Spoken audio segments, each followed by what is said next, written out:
الحمد لله رب العالمين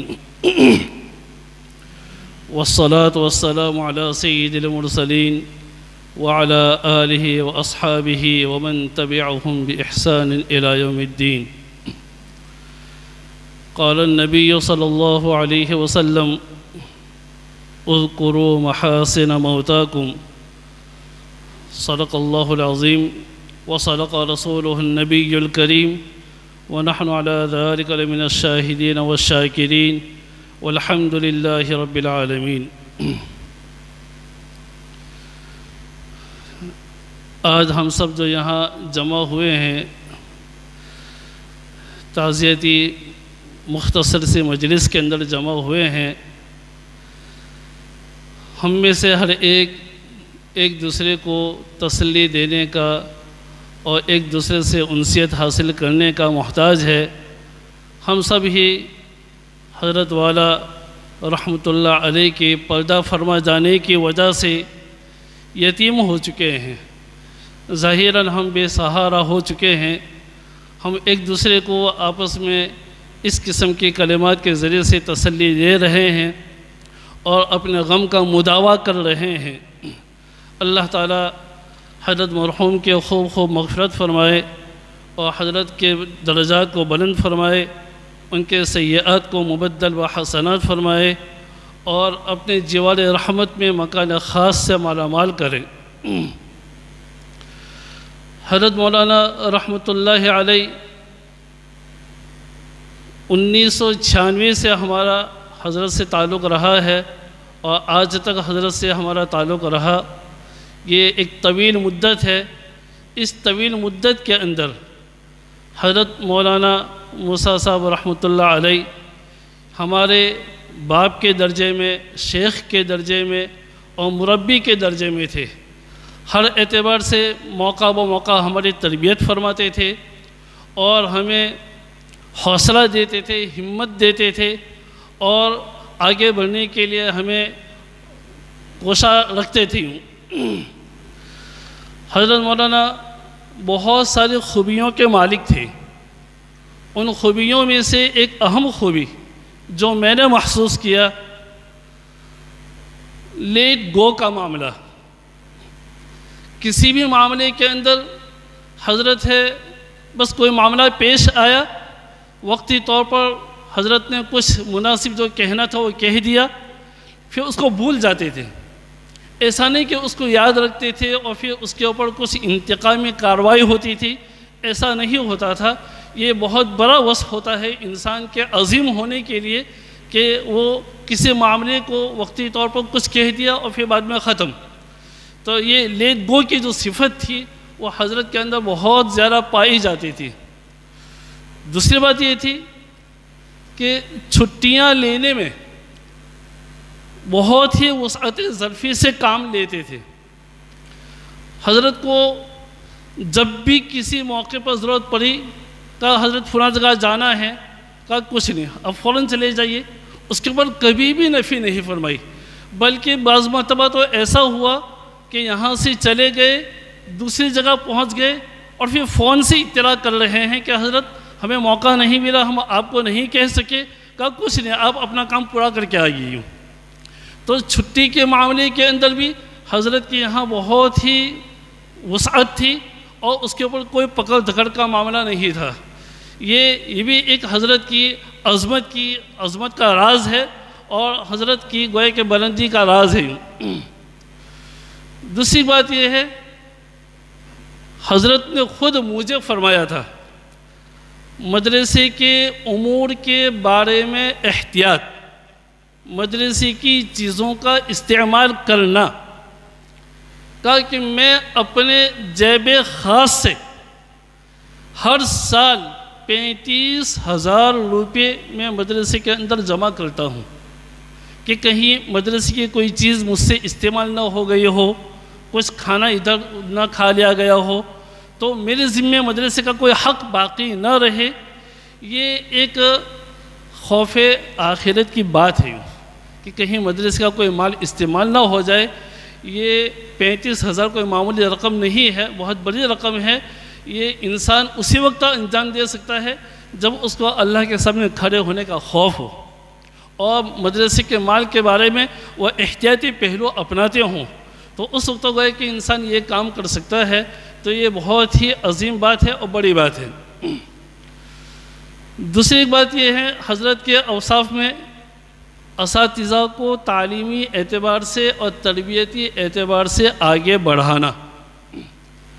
میں نے دیکھا کہ حضرت کو کسی مضمون کی ضرورت پڑتی ہو تو فوراً ہی کسی بھی مناسب استاذ کو بلا کر کہا کہ اس سلسلے کے اندر ہمیں آپ مواد فراہم کیجیے، تو استاذ کو ایک مواد فراہم کرنے کے لیے لگا دینا یہ ایک تعلیمی تربیت ہے، اور ان کی تعلیمی ترقی مقصود ہوتی ہے۔ اس لیے حضرت ایسے کاموں کے اندر، مجھے ابھی آخری دنوں کے اندر ہی یہ سورہ اہل التقوی و اہل المغفرہ جو آیت کریمہ ہے، تو پوچھا کہ اس کا مصداق کون ہے؟ اہل التقوی و اہل المغفرہ، اس کا مصداق کون ہے؟ حضرت نے پوچھا تھا، تو بروقت ذہن کے اندر جو بات تھی تو بیان کر دی کہ اس کا مصداق خود اللہ سبحانہ و تعالی ہی ہے اور کوئی دوسری ذات مقصود نہیں ہے۔ تو حضرت نے اس طریقے سے آیتوں کو پوچھ کر اساتذہ کو حوصلہ بڑھاتے تھے، نہ معلوم ہو تو اس کے بارے میں تحقیق کرے اور مواد کو حاصل کرے۔ اسی طریقے سے یہاں فجر کی نماز کے بعد جب مسجد کے اندر بیٹھتے تھے تو یہ دوسری کھڑکی کے اوپر بیٹھ جاتے تھے، اور اکثر وَمَا تَشَاءُونَ إِلَّا أَن يَشَاءَ اللَّهُ وَمَا تَشَاءُونَ إِلَّا أَن يَشَاءَ اللَّهُ، بارہا حضرت کی زبان سے سنا، اور بس یہی کہ دنیا کے اندر اللہ ہی کی چاہت کے مطابق ہوتا ہے، کسی کی چاہت کا کچھ نہیں ہوتا ہے۔ گویا کہ اپنے ارادوں کو اللہ کی ارادے میں فنا کرنے کی طرف وہ اشارہ کر رہے ہیں کہ ہمیں ہمیشہ اللہ کی مشیت پر راضی رہنا چاہیے۔ تو حضرت بارہا اس قسم کی آیتوں کو پڑھتے تھے، اور حضرت پابندی سے مسجد کے اندر بیٹھ کر ذکر کراتے تھے، اور خود جہری آواز کے اندر لا الہ الا اللہ کی صدائیں لگاتے تھے۔ یہ حضرت کی ایک تو حضرت مولانا انعام الحسن صاحب رحمۃ اللہ علیہ سے جو بیعت کا تعلق تھا، اور اس کے بعد پھر حضرت مولانا قمر الزماں دامت برکاتہم العالیہ ان سے بیعت کا تعلق تھا، اور ان سے حضرت کو اجازت بھی ملی۔ حضرت شیخ منیر صاحب دامت برکاتہم العالیہ ان سے بھی تعلق تھا اور ان سے بھی اجازت ملی۔ کئی لوگوں سے حضرت کو اجازت ملی ہے۔ تو یہ حضرت کی ذکر کی پابندی، اس کے اوپر اساتذہ کو بھی کہنا کہ پابندی سے اس کے اوپر بیٹھے، 5 منٹ کا ذکر ہوتا ہے، تو یہ حضرت کے اندر کی روحانی جو طاقت ہوتی ہے، روحانی جو قرن ہوتی ہے، اس کے اوپر یہ بات دلالت کرتی ہے، اور اللہ سے تعلق مع اللہ مضبوط کرنے کے لیے کہا کرتے تھے یوں۔ تو یہ ایک انسان کی بہت اچھی بات ہوتی ہے کہ اس طریقے سے انسان ہے بچوں کی تربیت کرے، اساتذہ کی تربیت کرے۔ تعلیمی اعتبار سے بھی چھوٹی سی چھوٹی چیز کے اندر حضرت کی خوبی تھی مشورہ۔ بھئی میٹنگ ہوگی اور اس کے اندر اساتذہ سے پوچھا جاتا تھا، مشورہ کرتے تھے تعلیمی اعتبار سے بھی کہ کتابوں کو کس طریقے سے تقسیم کرنا ہے، گھنٹیوں کو کس طریقے سے سیٹ کرنا ہے، اور دوسرے تعلیم کے جو امور ہیں ان امور کے متعلق حضرت مشورہ کیا کرتے تھے۔ تو یہ حضرت کی خود نوازی ہے کہ چھوٹوں سے مشورہ لینا اور پھر ان کو آگے بڑھانا اور مشورے کے مطابق کام کرنا، اور وَأَمْرُهُمْ شُورَىٰ بَيْنَهُمْ کے اوپر بھی گویا کہ حضرت عامل تھے۔ تو یہ حضرت کے کچھ اوصاف ہیں جو وقتی طور پر ذہن کے اندر آئے ہیں، اور بھی بہت سارے اوصاف ہیں۔ حضرت با ہمت بہت تھی، حالات کیسے بھی آئے لیکن ان حالات کا جواں مردی سے مقابلہ کیا۔ مدرسہ چلانا کوئی آسان کام نہیں ہے۔ حضرت مولانا عبداللہ صاحب کاپودروی رحمۃ اللہ علیہ سے میں نے سنا، ایک حکومت کا چلانا آسان ہے لیکن مدرسے کا چلانا مشکل ہے، اس لیے کہ مدرسے کے اندر وقف کا مال ہوتا ہے، ذرہ بھی ادھر ادھر نہیں کر سکتے ہیں۔ پانی کا استعمال ادھر کچھ غلط ہو گیا تو بھی پریشانی، مال کا استعمال غلط ہو گیا تو پریشانی، اور دوسری اشیاء کا استعمال کچھ غلط ہو گیا تو بھی پریشانی۔ تو کہا کہ ایسے موقع پر حضرت تمام چیزوں کے بارے میں ہر مجلس کے اندر اساتذہ کو کہا کرتے تھے وقت امانت ہے، بھائی وقت امانت ہے، اس کا خیال رکھا جائے، اشیاء کا بھی خیال رکھا جائے، اور طلبہ جو مدرسے کے اندر بیت الخلاء میں یا اسی طریقے سے ٹوائلٹ وغیرہ کے اندر نل وغیرہ توڑ دیتے کہ بھئی وقف کا مال ہے، اس کا خیال رکھا جائے، صفائی کا خیال رکھا جائے۔ تو یہ حضرت کی مدرسے کے بارے میں قرآن تھی، فکر تھی اور ہمت تھی کہ اس طریقے سے حضرت نے مدرسے کو چلایا۔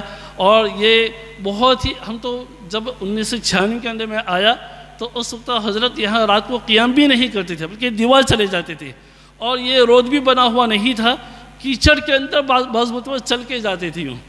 تو یہ سب ہم نے اپنی نظروں سے دیکھا ہے، اور بائک کے اوپر بیٹھ کر جاتے تھے۔ تو آخری ایام کے اندر زندگی کے اندر اللہ تعالیٰ نے 4 وہیل وغیرہ کا انتظام کیا ہے، ورنہ حضرت کی زندگی کے اندر جفا کشی بہت تھی، محنت تھی، اور کام کے اندر لگے رہنا، مسلسل لگے رہنا۔ ابھی یہ لاک ڈاؤن کے زمانے میں حضرت نے فرمایا کہ دیکھو یہ تصنیف و تالیف کا کام بعض لوگوں نے کیا اس لاک ڈاؤن کے زمانے میں، کیا یہ وہی شخص کر سکتا ہے جو پابندی سے اپنے آپ کو کام میں لگائے رکھے، جو فرصت میں رہنے کا عادی ہوتا ہے، وہ اس طریقے سے ان لاک ڈاؤن کے زمانے میں بھی اوقات کو ضائع کر دے گا۔ تو حضرت کا کام کرتے رہو، چاہے تصریفی کام کرو یا اور کوئی دوسرا کام کرتے رہو۔ تو یہ حضرت ہے بہت ہی زیادہ پابندی کرتے تھے، دیوا گاؤں کے اندر میں مکتب پڑھاتے تھے۔ تو حضرت کی زبان ہی سے سنا ہے کہ کلاس کے اندر وقت سے پہلے پہنچ جانا، کھڑکی کو کھولنا، دروازوں کو کھولنا اور دوسری فکروں کو رکھنا۔ تو یہ مدرسے کے اوقات کی پابندی یہ بہت بڑی چیز ہوتی ہے۔ اللہ تعالیٰ حضرت کا یہ جو درخت لگایا ہوا ہے مرکز اسلامی کی شکل کے اندر، اب یہ بہت بڑا تناور درخت ہو چکا ہے، یہاں بہت سارے شعبے قائم ہو چکے ہیں۔ ان شعبوں کو اور اس تناور درخت کی تناوری کو اللہ تعالیٰ باقی رکھے، اور اس کو ہمیشہ ہریالی اللہ تعالیٰ نصیب فرمائے، اور حضرت کی قبروں کو اللہ تعالیٰ نور سے بھرپور فرمائے، اور حضرت کے نقش قدم پر ہم سب کو چلنے کی توفیق نصیب فرمائے۔ وآخر دعوانا ان الحمد للہ رب العالمین۔